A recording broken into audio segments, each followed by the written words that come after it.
Okay, hello everybody. Welcome to Korean Atlanta Mentorship. So about 3 days ago, I made a poll, and I don't know if you can see this. Let's go ahead and zoom in. And it says, what is the biggest issue you're trying to solve? And I list a couple of choices. Now, I know that you can only select one choice, but I assume this is your highest priority in life, right? And so here you can see that 61% of people chose paying off debt more than making more money, which is really interesting, right? And I think there's a lot of limiting beliefs that we have when it comes to money that tells us that, hey, we're just we're fixed in the amount of money that we make unless someone grants us permission to make more money, right? So we have words like, oh, you're in the lower class, or you're poor, or you're middle class. Therefore, that's what you're going to be forever. And we live in a very quick changing landscape. Like, 30 years ago, what would have been considered to be middle class is totally different from today. And, we're at a crossroads where, like, does a middle class even exist?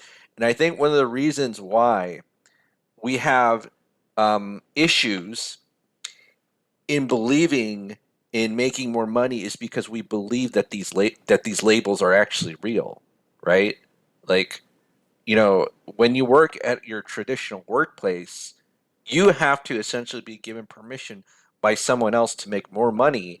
And I guess the reason that I want to make this video is to really help us, refactor, rethink our mindset when it comes to making more money. Like, why do you need permission from someone else to make more money, right?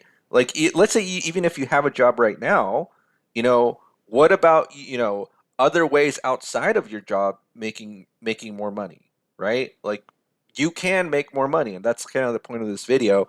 And so I think I've certainly had this limiting belief that I just can't make more, and then all of a sudden I make more, and I'm thinking like, wait a minute, how did I if you just work on yourself and the beliefs that you have, then yes, you can make more money, right?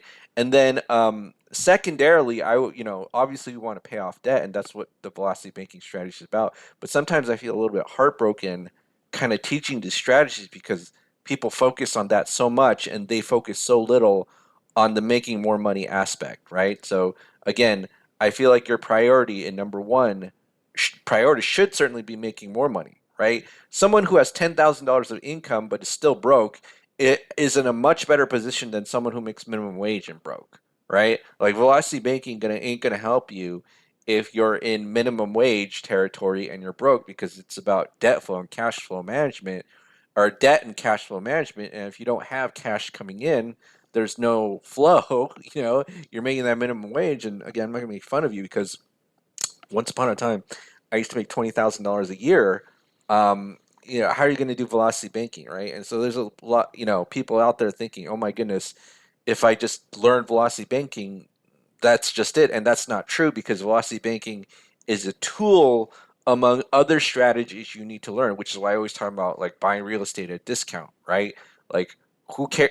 If I buy $1 million property in California, who, I mean, what velocity banking is useless. Like, I'm going to buy a $1 million rental property in California that I rent for $4,000 a month.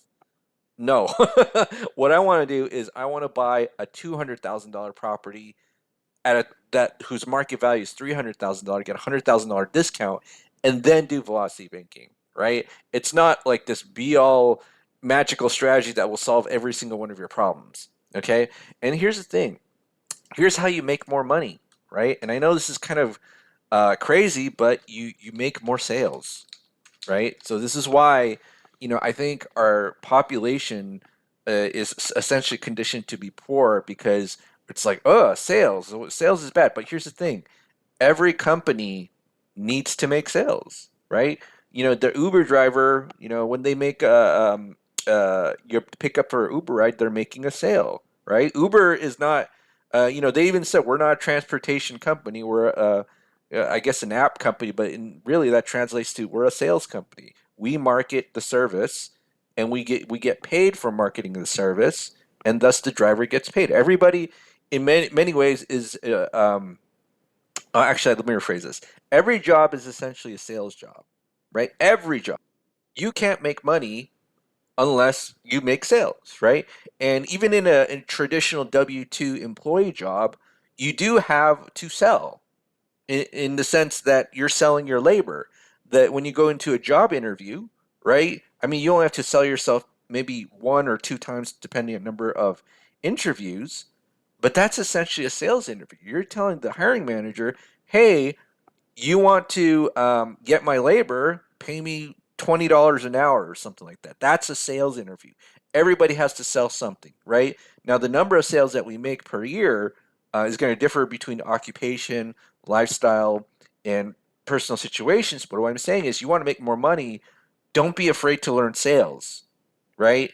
So, sales and marketing. Marketing brings people to the door.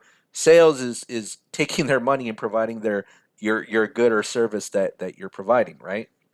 So so this is just a quick video about, I guess, on mindset training. I don't know if that's the best way to um, phrase this, but when I look at this poll, I just say, oh man, I remember what it's like to have that limiting belief that we can't make more money. Yes, we want to pay off debt, but I would put this choice as priority number one and then this one as priority number two, right? I make more money and then I help pay off that debt. But my money, if I have a belief that my money is always fixed, right? I mean, just think about inflation, right? So you just think about inflation. But if I have this belief that the amount of money out there is fixed and I can't make more, that's essentially going to limit you, right? So, all right. Well, this is Crane Atlanta Mentorship. Just another, I guess you could call it a mindset video. Well, have a great day, and we will speak next time.